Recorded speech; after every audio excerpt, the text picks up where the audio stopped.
What's up guys, my name's Diachronic here on this Destiny 2 video, and today we're going to be talking about the top loadouts for the raid. Now I know, before I say anything, this is a long video. This is going to be a long video because I'm going to be talking about everything that I know as briefly as I can about the raid. So I'm going to be talking about the best guns, the best armors, the best subclasses, the different encounters and what's best for each encounter, and then finally a list of universal loadouts that I like to use regardless of where I am. And if you don't care about any of the preliminary stuff, 1 through 4, here's the timestamp where you can skip to number 5. If you trust me and you don't care about all the intricacies and the details of all the other things, you can skip to there, and you just basically, if you get those loadouts, for the most part, you are going to do well. But if you wanted to hear my preface and you wanted to see all the cute little animals, you can make sure you stay here for the preface, exactly how I rated these things and why, and you wanted to see all the cute little animals, make sure you stay here for the preface. And 1 through 4, I'm going to be talking about the best guns for all the slots and why, the best armors for exotics, you know, the best subclasses and when to use the different subclasses, the best encounter weapons of all this stuff. You know, some encounters require you to use close range, like the dogs, some of them long range, like Argos. And it depends oftentimes of the synergy of your team, but for the most part, I'm going to be doing this on a single player basis. If you do end up liking this video, make sure to leave a like down below. It did take a long time. I think I wrote like 12 or 14 pages of just all the different things and notes that I had about this. I'll try to put as much stuff on screen so you can see it more easily.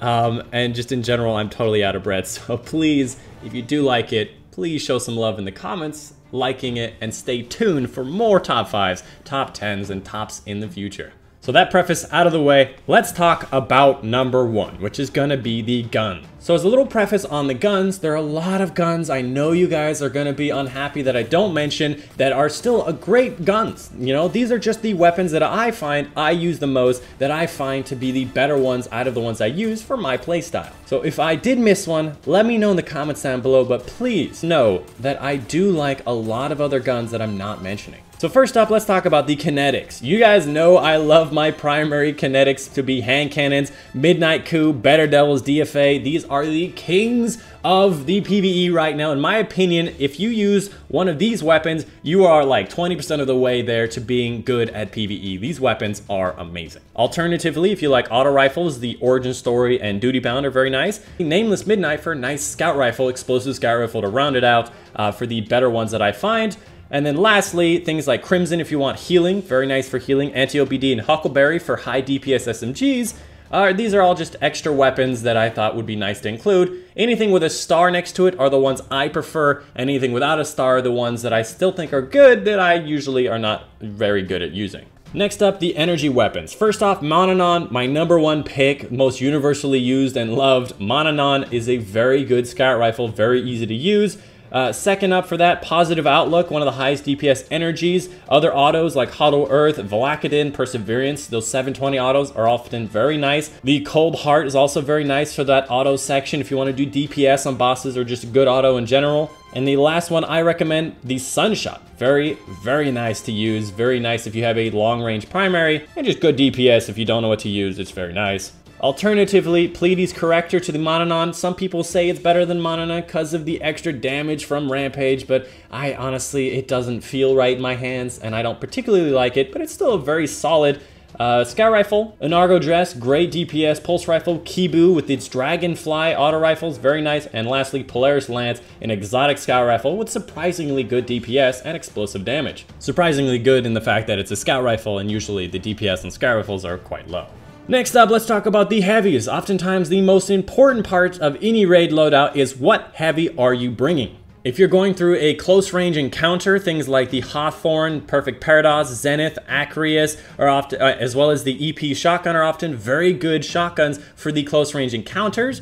If you're going for more long-range stuff or big target stuff, Curtain Call, Sins of the Past, Darcy, the Escalation Protocol Sniper, a Sleeper, Simulant, not Stimulant, I said Stimulant so many times, and Borealis are all very, very solid heavies for long-range engagements or even mid-range engagements. And then lastly, some other things that are very specific or oftentimes useful if you don't have any of these. Tarantula or any linear fusion rifle, very nice to use. Telesto is universally amazing for killing ads, for killing bosses. It's a very underrated exotic, and I highly recommend you check that one out. Wardcliff, is my baby, used pretty much to kill any adds, but it's not usually good at boss damage, except for Cow War for some reason.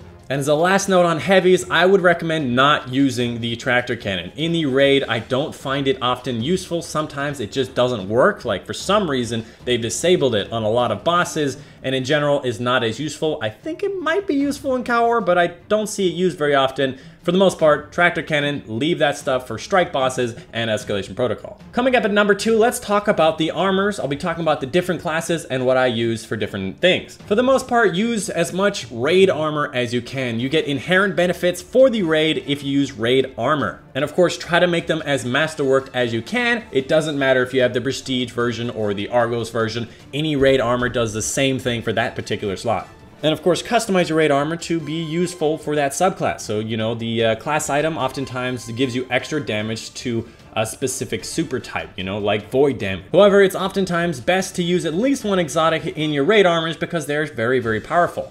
First up, let's talk about the Titan, the most used one, Synthoceps, to make you have 50% more super damage when you are surrounded. That's 3 or more. Extremely powerful one. Highly recommend that you do actually use that one. It's probably the best you can use in all the raids.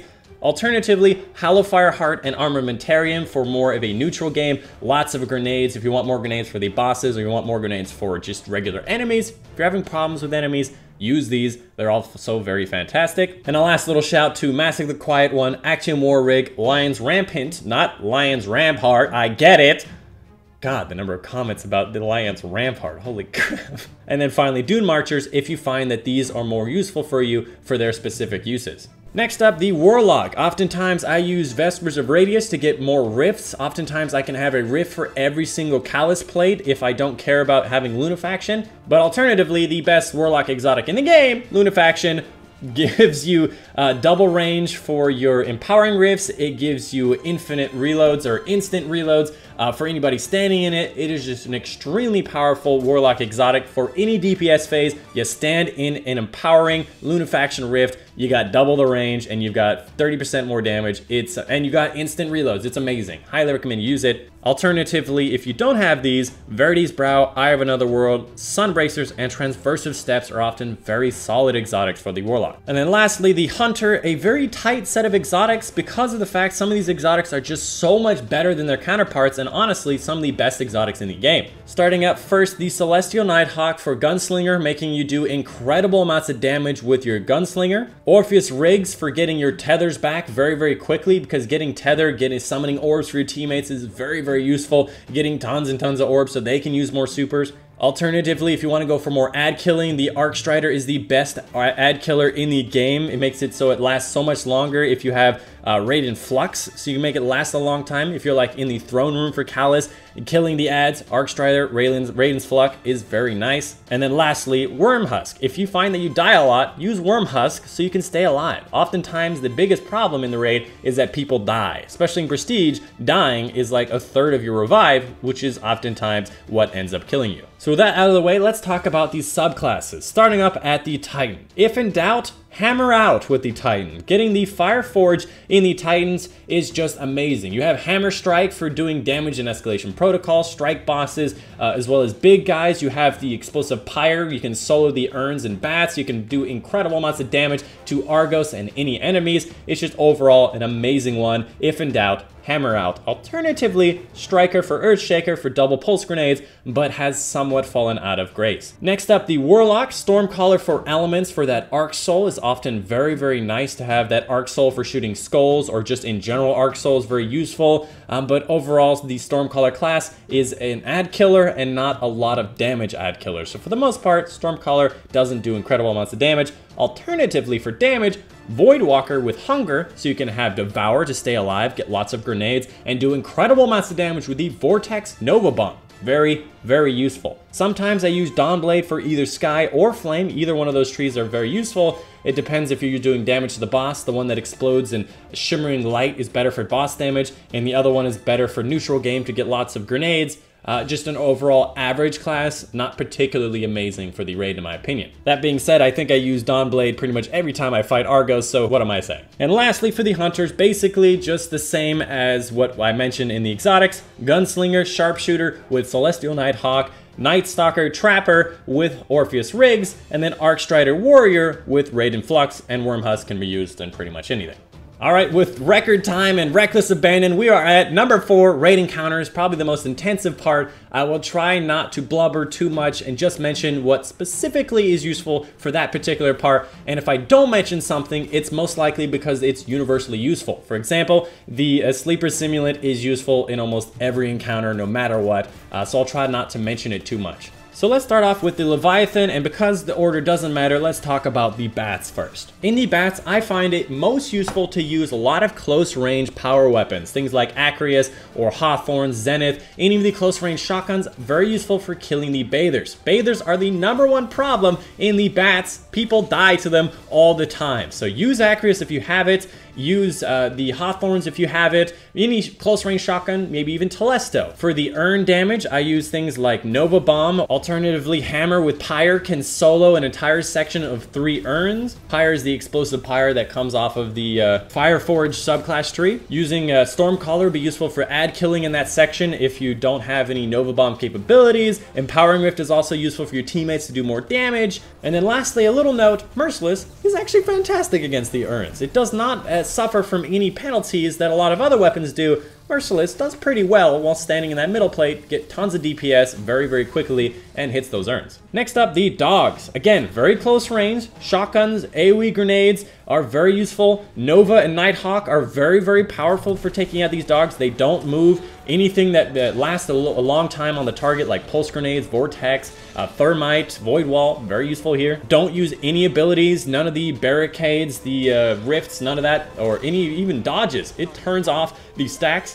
If you're using any of your primary or secondary weapons, you're pretty much doing it wrong and you haven't enough heavy ammo. But I think hand cannons have some of the best DPS as well as Cold Heart in the game, so if you want to use those, use those. As far as Gauntlet goes, it doesn't really matter what power weapon you use what you're most comfortable with. I use sleepers or shotguns like Acreus for those Centurions. And then alternatively, the primary and secondary, the more important ones, use an auto rifle and a scout rifle. Scout rifle for shooting the premonitions behind you when you're on plate duty, and of course auto rifles in general, just easier to hit the targets with. Oftentimes I find myself with a hand cannon trying to hit the targets from like the other side of the map, just trying to nail it because I'm late. Using an auto rifle or a scout rifle is often more useful for that. Now let's talk about Callus. There's a lot of different ways you can do Callus, but in general, these are the ways that I do it. If you're in Void, I recommend using at least one auto rifle for shooting skulls, as well as general enemy killing, as well as good DPS on Callus. Scout rifle for shooting long range. In Prestige, you get teleported in. Oftentimes, it's good to have a scout rifle while you're sliding down the ramp, trying to shoot those guys from long range, and in general, it has usually a higher amount of kills per clip than other weapons. And then finally, using Arc Soul for shooting the skulls is often very, very nice if you're inside of the Void Room. If you're in the Throne Room, you want to use whatever you're most comfortable. This is all about ad killing. Using ad killing supers, using ad killing weapons, hand cannons, auto rifles, whatever you feel the most comfortable with, go for whatever you feel the most comfortable with. I use hand cannons because I feel the most comfortable with hand cannons. And of course, lastly, Healing Rift in the Throne Room. When he does his Sun Shield where you start getting damage, a Healing Rift Warlock is very useful to stay alive, even though you don't need it. If somebody's weak, it's very helpful so they don't die. And finally, when it comes to DPS on Callus, things that are mid to long range, you know, Sleeper, Darcy, Curtain Call, Sins of the Past, Borealis, any mid-range stuff is also very useful, like Cold Heart or Telesto. As far as supers go, Nighthawk, Hammer, Nova, anything that does incredibly quick burst damage supers is gonna be what you want. So with the Leviathan out of the way, let's talk about Eater of Worlds. First part, jumping, scout rifle. That's the only tip I have. Use scout rifles for the scions in the distance. Everything else, use what you're comfortable with. Second up, the mines phase of Argos. This is a very close range thing if you're a defender. Use a lot of weapons that are good for ad killing. Again, hand cannons, auto rifles, anything you're comfortable with. Very, very defensive position. Use your barricades, your rifts, your dodges, anything you can do to stay alive. If you're a runner, use a weapon with lightweight like Mananon or Midnight Coup. Anything with lightweight on it is very useful. As far as supers go, Arcstrider, Tether, Hammer, Dawnblade, these things are very good for killing ads. Again, these are just ad killing supers. And then the last note about it, in this section and the next, use Void guns, because Minotaurs have Void shields, so if you had the choice, use guns that have Void. Next up, let's talk about the boss fight. As far as the boss fight goes, again, very similar to the previous one. Use close range regular guns, but instead use long range power guns. So these long range power guns would include things like, again, the Sleeper Simulant, the Curtain Call, Sins of the Past, Darcy, Escalation Protocol Sniper, Tarantula, Borealis, anything that's long range that does incredible damage that I mentioned in the guns previously are all very effective here. Big target, doesn't move, far away. As far as supers go, Dawnblade for the Warlocks, Hammer for the Titans, Nighthawk for the Hunters are all very acclaimed. Sometimes people do Tether Hunters for getting lots of orbs during the ad-killing phase before the DPS phase, but honestly, it's really not that necessary. And then finally, use some Lunafaction Empowering Rifts. You want to get as much DPS on the boss as fast as possible, use Empowering Rifts with Lunafaction. It'll do great wonders to Argos.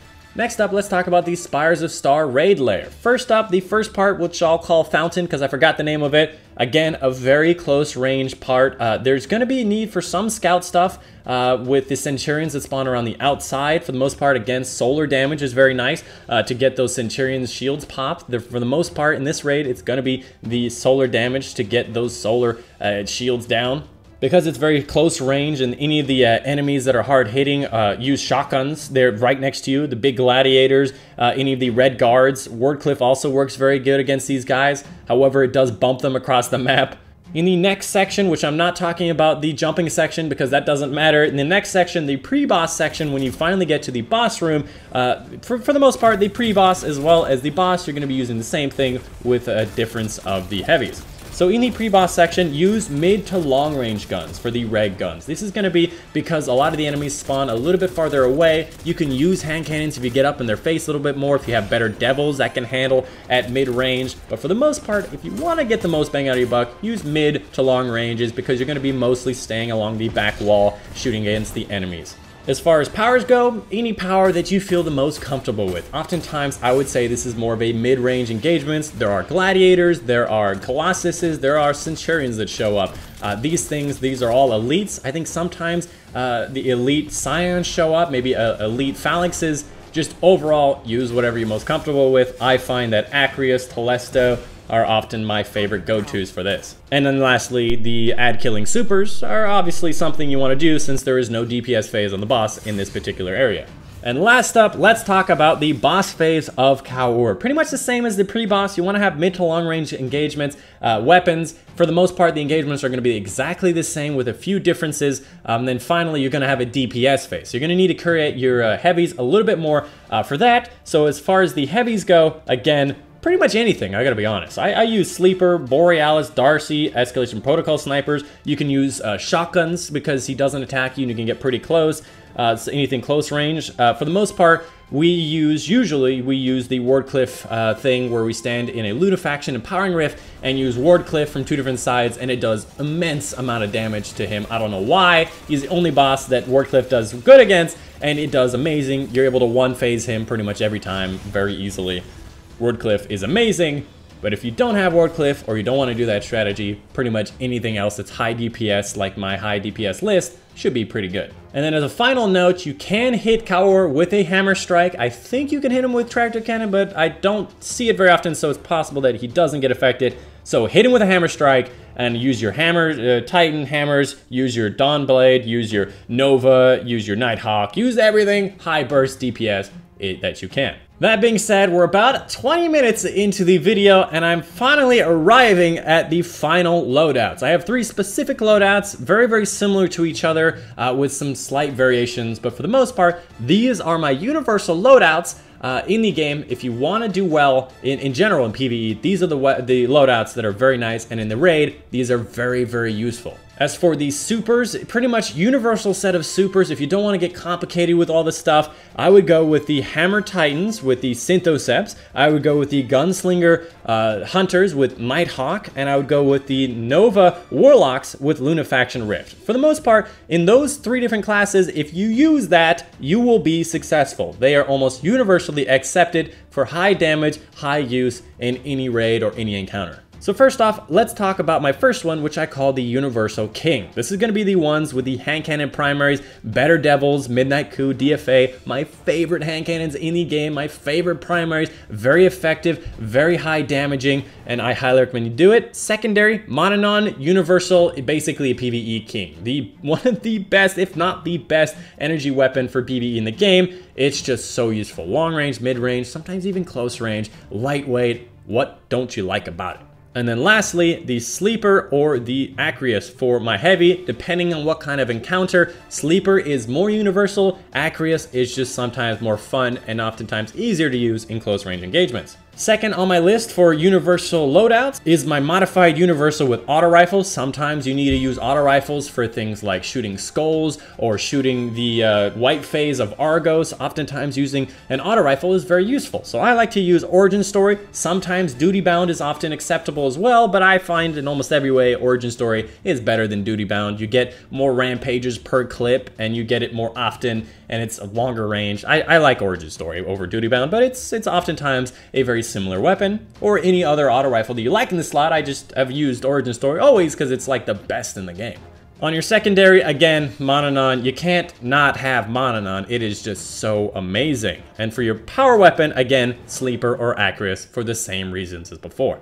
And the last universal, which I call the universals flipped, if you don't want to use the secondary scout rifle and instead you want to use a primary scout rifle because you want to use a close range or a medium range secondary. With the scout rifle in the first one, I use Nameless Midnight scout rifle for my primary, and for my secondary, oftentimes I use things like Cold Heart if I want a good auto rifle. I use Positive Outlook, Hollow Earth, I use the Valakadin Perseverance. These are all very nice. Alternatively, you can use Sunshot, a very powerful energy weapon, very nice if you don't have any hand cannon primaries. You don't want to use a hand primary, there's another hand cannon that I use in the energy slot. As far as the powers go, again, Sleeper Acreus is recommended if you're using that Cold Heart Exotic. For the legendary versions, you can use Curtain Call, Tarantula, Hawthorne. These are all very solid power weapons for lots of different engagements. Curtain Call, usually for DPS.